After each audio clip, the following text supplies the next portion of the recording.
First year in Baltimore, they brought him over in February from Milwaukee in a big trade to be their ace.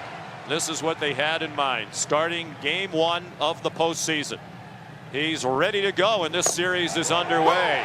For the fastball just above the knees for strike 1. Selected for their outstanding performances during the regular season. Hit hard down to third, and a nice play on one hop by Ramon Urias. He threw to second to Jordan Westburg for the out that ends the inning. After a half inning, Kansas City nothing. The Orioles coming up after a beautiful play at the hot corner. When you had pretty much your whole infield out at one point in time, and you're still missing 3 of your everyday starters, it's tough. Strike 3 called. Reagan's got the call on a borderline pitch on the inside corner. Well, that's what Cole Reagans will do to you.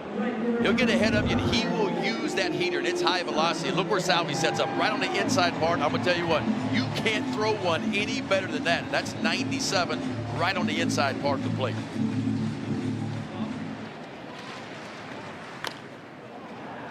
And a pop fly very high near the right field line. Massey again in fair territory. And the Orioles go in order in the first. After one in Baltimore in this AL wildcard series. No score. Uriel playing in his 87th career postseason game. By far the most unneeded team. Melendez line to first. Caught by Mountcastle on a double play. Snared it in foul ground. Right by the bag. He was holding Gurriel on. And some good fortune for the O's. 2 outs and the bases now empty. Well, look at the reacts to Mountcastle being able to dive perfect spot. I mean, be able to dive towards the bag. I mean, you couldn't plan it any more perfectly, because it wasn't even the Gurriel's off that far. It's just the location, the read, the grab, and then the ultimate finish to get this double play just when it seemed like the Royals had something going. Yeah, Mountcastle, I'll tell you, he's a guy that was drafted as a shortstop out of high school.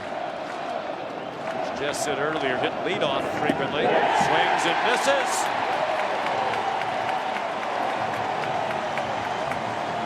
A classic pitcher's duel in game 1 of this American League Wild Card Series from Baltimore. And he gets it on a nifty breaking ball. So McCann strikes out for the second time. And that's 6 Ks today for Cole Reagans. Boy, that is going to work right there. I'm talking about 3 pitches, and he is done with James McCann. It's that double curve, and look where he starts. That thing just bottoms out. Swing and a miss. Reagan's back-to-back strikeouts of McCann and Henderson after the defense helped put him in the jam. Yeah, that's getting it done right there. I tell you what, runners on first and third, gets McCann, and then punches out Gunnar Henderson, and the Royals are off the field, and we are scoring. How about this? As efficient as Corbin Burns in and how great he has been in his 4 years as a starter. How about this? Not one complete game. Not one complete game. Well, there's ball 4. And you know, Matt Quatrero would like to get the running game going if he can. Hold like he's doing, and then let it go. Garcia runs. McCann from his knees, not in time. And Garcia has the stolen base. He had 37 in the regular season, 3rd in the American League. I mean, he can just flat out. Watch this jump. It's pretty much an average lead, but he had 5 or 6 good steps going towards second base before the ball even got to James McCann. Michael Garcia, you can see now, has a solid lead at second base. Massey bounding ball, backhanded by Jordan Westburg on to first. Massey now 1 for 3 in that blue pit that opened the game. Wow, so he had to sharpen some things up. In the hole, base hit, Bobby Witt Jr. drives in the first run of the postseason. Garcia in from third. So fitting that it should be Bobby Witt Jr. to get the Royals first on the board. How about the adjustments he made? First at bat to second at bat to third at bat. In fact, it was all the same pitch. Cutter away. Speaking of before the game, he's like, this is all that he is going to throw me. It's off the end of the bat, but he understands staying through, and he got a cutter. Ben, you've been talking about that pitch, but he got one more over the plate. We've seen on that fractured thumb. His hand is still swollen. Sean, he's not supposed to be back. Witt takes off running. The pitch, a ball. McCann, a good throw that time. And Witt gunned down trying to steal. He was caught stealing 12 times during the regular season. Yeah, James McCann, big time right here. Just a dart. And look how quick the tag was. And that is super close right there.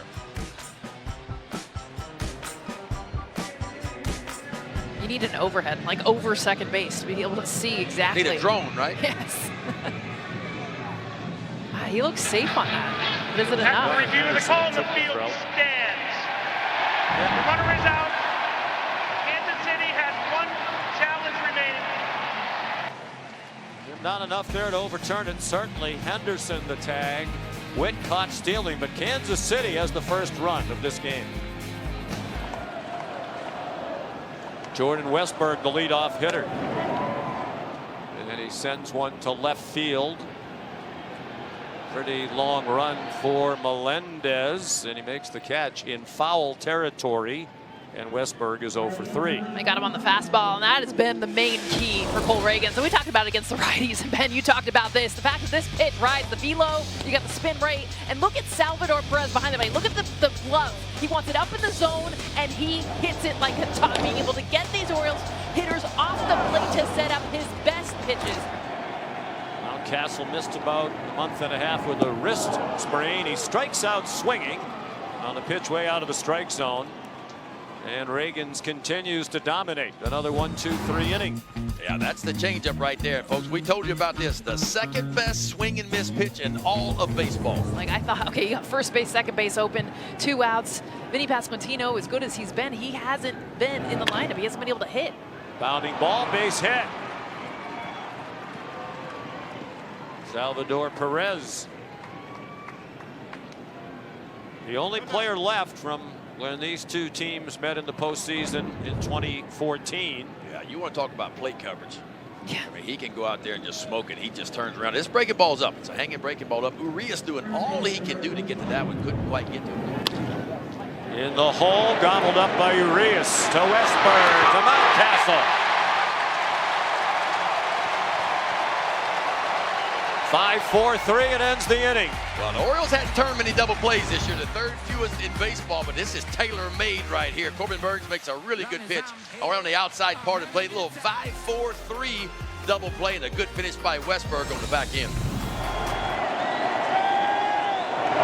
Pitch, not close, ball 4. So a 2-out base runner in the 8th. 20th pitch of the inning for Bubic. Line drive, base hit over the second base bag. Henderson will stop at second base. All right, here you go. Orioles so far today, 1 for 6 with runners in scoring position. Look at the location of this pitch, too. This is what I love about this Orioles team. When they get going, they understand a situation. Look, it's a changeup off the plate. Just the ability for Westberg go out and reach. We have not seen that from these hitters. We've seen them chase, but chase with bigger swings. This is a simple swing to get a hit and continue. Urseg, the 4th Kansas City pitcher. Santander hits it weakly to short. And Bobby Witt Jr. throws him out. Urseg comes in to get Kansas City out of the jam. The Royals strand 2. On to the 9th, 1-0 Kansas City. Rutschman, the #1 overall pick in the 2019 draft, already a star. Strike 3 called. That time they get the borderline pitch that looked a little bit low, and Rutschman didn't like it. It says so to Ryan Addington on the way back to the Oriole dugout. Yeah, went right back to the changeup again, and this one was about 1 or 2 inches right below the bottom of the zone, but Perez quickly yanks it up, and he steals that one in a big first out for Urseg. That's where Salvi Perez is the best. Getting down, look at his knee, look how low. This is a big dude getting under. Another 1-2 pitch, he struck him out. Lucas Urseg the save, and 4 Royals pitchers combined on the first postseason shutout on the road in Kansas City Royals history. Wow, he threw that invisible changeup is what that is. This thing's got a lot of action. Watch where it starts. Around the outside edge, he just works it right off the corner. A swing and a miss, and a big-time pitch by Urseg. How about the Royals grabbing game one and the way they did it too? A little old school baseball, get on with a walk, steal them over. Ball hit to the right side, and Bobby Witt Jr. No surprise there that he got the hit, the lone RBI for the Royals. They win this one 1-0.